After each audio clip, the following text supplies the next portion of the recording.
His father kissed the ring. He wore the wire. In a world where blood buys silence, he sold the family's secrets for a federal badge. You don't get made by asking. You get made by proving you can keep your mouth shut and your knuckles clean when the order comes down. Michael DiLeonardo didn't just grow up around the Gambino family, he was baptized in it.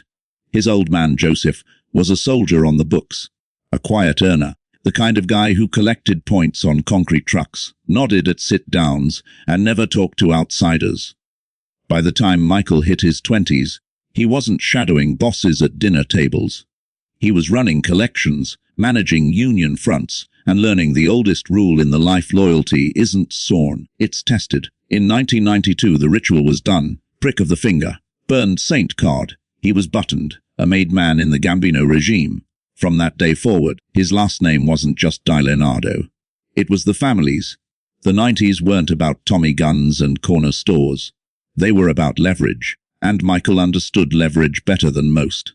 He moved into concrete. Not the poor, the paperwork. He shook down contractors for labor peace, funneled kickbacks through shell LLCs, and kept the union reps smiling while the bosses collected. When Peter Gotti took the chair, he didn't need street soldiers. He needed operators. Michael got the captain's chair, not for making headlines, for making money. But money talks, and in the mob, it screams. By 2001, the concrete rackets were bleeding cash. The feds weren't tapping phones yet.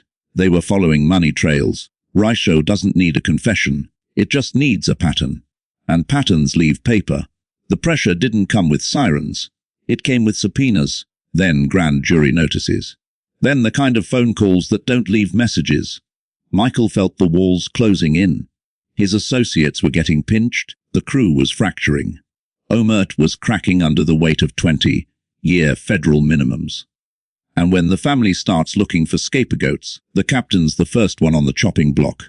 He knew the math. Stay quiet, take the fall, watch his life rot in ADX Florence, or find a different door.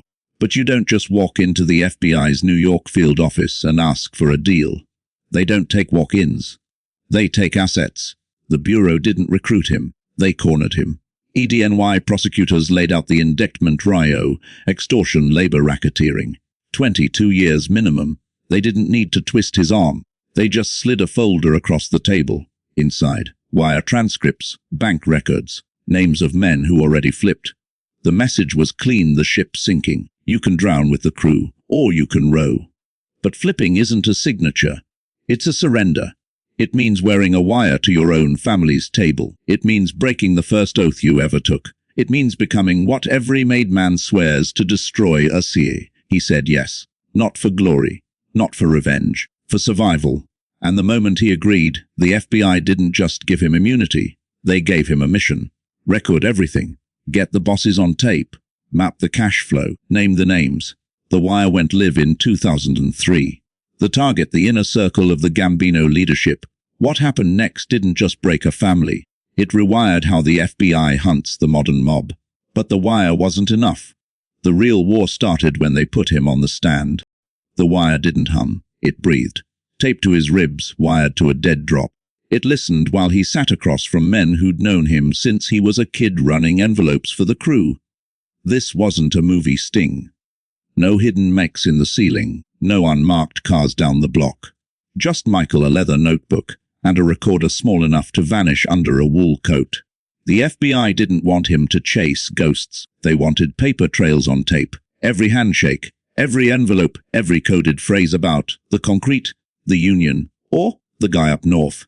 In the life, you don't say extortion. You say labor peace. You don't say murder. You say who's getting handled. And Michael knew the dialect fluently. He didn't need to ask questions. He just needed to nod, pour the espresso, and let them talk. The first month, the tapes were gold. Not because they caught confessions, but because they mapped the machine. Who collected? Who laundered? Who held the keys to the Union Hall? The Bureau didn't just hear crime. They heard structure. Behind the wire was a machine of its own. The FBI's CI unit didn't just collect audio. They dissected it. Every session ended in a safe house. No phones. No street-facing windows. Just agents, a stenographer, and a play-by-play breakdown.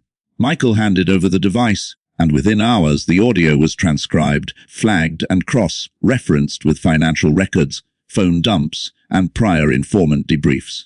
This wasn't guesswork, it was forensic linguistics. Agents tracked speech patterns, verified nicknames, matched dates to bank deposits. If Michael recorded a captain mentioning a drop at the pier on Tuesday, the task force pulled Port Authority logs, trucking manifests, and cash withdrawal records. They weren't building a case on one man's word. They were building a mosaic. And Michael was the grout. The Bureau's rule was ironclad: never direct the crime, only record it. If an agent suggested a payoff, the whole case dies on entrapment. So Michael walked a razor's edge. He had to keep the crew comfortable, keep the money flowing, keep the bosses believing he was still loyal, all while feeding a federal investigation with every conversation. The real work wasn't with the soldiers, it was with the captains. The guys who didn't just take orders, they gave them. Michael sat in back rooms of social clubs, Italian cafes, and union offices. He listened to discussions about jurisdiction, about who controlled which job sites, about which contractors needed reminding. The language was careful, always careful, but carelessness leaks. A captain slips up, mentions a name, references a payment that doesn't match tax filings, complains about a guy who didn't show up for work after refusing to pay. On tape, it's all there, not as a confession, as a pattern, and patterns are what Ryko eats for breakfast. The FBI didn't need him to say, "We're the mafia." They just needed him to say, "We control the cement trucks. We get a cut of the payroll. We handle the problems." Each phrase was a predicate act, each recording a brick in the indictment. By late 2003, they had dozens of sessions, hundreds of hours, enough to map 3 crews, 2 union locals, and a cash pipeline that stretched from Brooklyn to the Jersey shore. But the weight was crushing. Every morning, Michael woke up wondering if today was the day the music stopped. The mob doesn't forgive hesitation, and hesitation is what happens when you're wearing a wire to your own brother's funeral. Paranoia isn't a feeling in the life. It's a survival skill.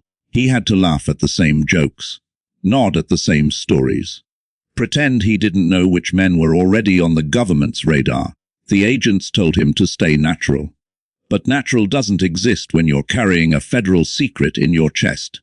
He started missing crew dinners, made excuses about family, about health, about keeping his head down. The bosses noticed, but they didn't suspect. Not yet. They thought he was just tired, stressed. The concrete rackets were under pressure, sure, but that was normal. What they didn't know was that the pressure wasn't coming from rival families. It was coming from a tape deck in an evidence locker. And every time he met them, he was adding another track to the record that would bury them. Then came the breakthrough. Not a dramatic confession, not a smoking gun, just a quiet conversation in a parked car on a rainy Tuesday. Michael was sitting with a senior associate discussing the old man. The name wasn't spoken. It didn't need to be. In the Gambino world, the old man meant one thing: Peter Gotti. The conversation turned to keeping things quiet, to making sure the right people get paid, to handling the guys who talk. Michael didn't push. He just listened. And when the tape ended, the FBI had what they'd been chasing for years: a direct link between the street operations and the acting boss's inner circle. It wasn't enough for a murder charge, but it was more than enough for retro. The task force didn't celebrate. They verified, cross-referenced, triple-checked, because one bad timestamp, one misidentified voice, one procedural slip, and the whole case collapses. They waited, they built, they prepared the indictment like a siege engine. The legal strategy was surgical. Prosecutors didn't rush to arrest. They waited for the pattern to lock. They matched tape dates to bank deposits. They aligned union vote records with recorded threats. They pulled shell company filings that matched cash drops mentioned on the wire. Every piece was placed. Every witness prepped. Every motion filed. The goal wasn't just to convict. It was to dismantle. Ryko doesn't just punish individuals. It attacks the enterprise. So the indictment wasn't a list of crimes. It was a blueprint. Who ran it, how it made money, how it enforced silence. And at the center of it all, the tapes. The recordings weren't just evidence. They were the backbone. When the grand jury convened, they didn't just hear testimony. They heard the mob talking to itself. And that's when the walls finally cracked. The arrests weren't a raid, they were a reckoning. But the real test wasn't the handcuffs, it was the courtroom. Because tapes don't convict. Trials do. And trials require a man who once kissed the ring to look his family in the eye and tell the jury everything. That's where the blood hits the floor.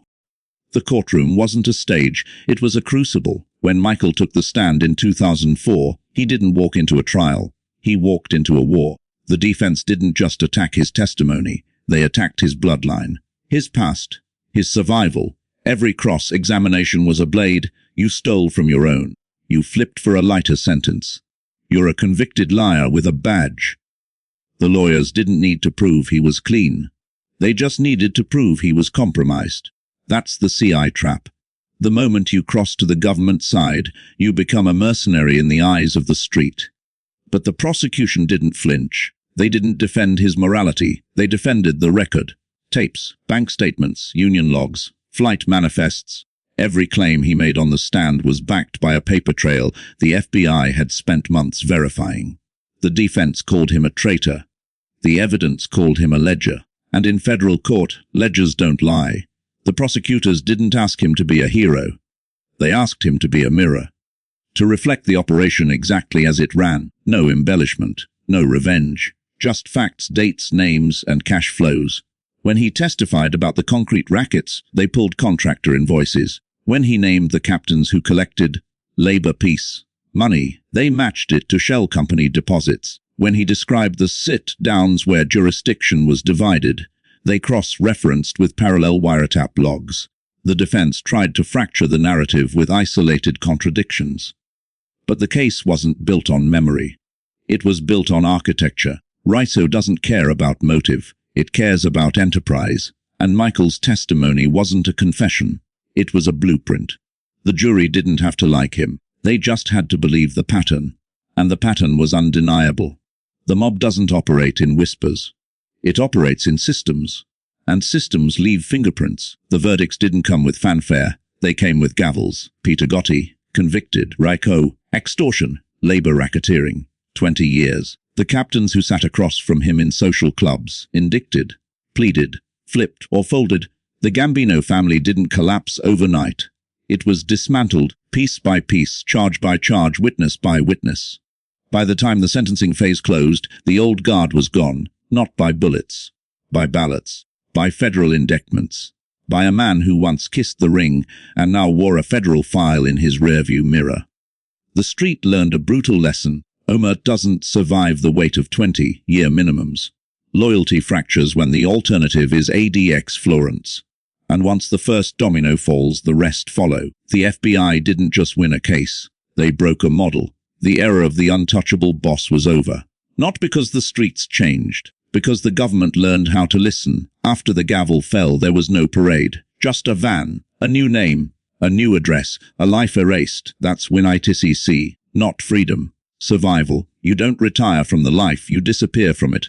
Michael didn't get a pension. He got a protocol. No social media, no old contacts, no trips back to Brooklyn, no visits to graves. Every phone call monitored, every movement logged, every shadow analyzed. The psychological toll isn't discussed in courtrooms.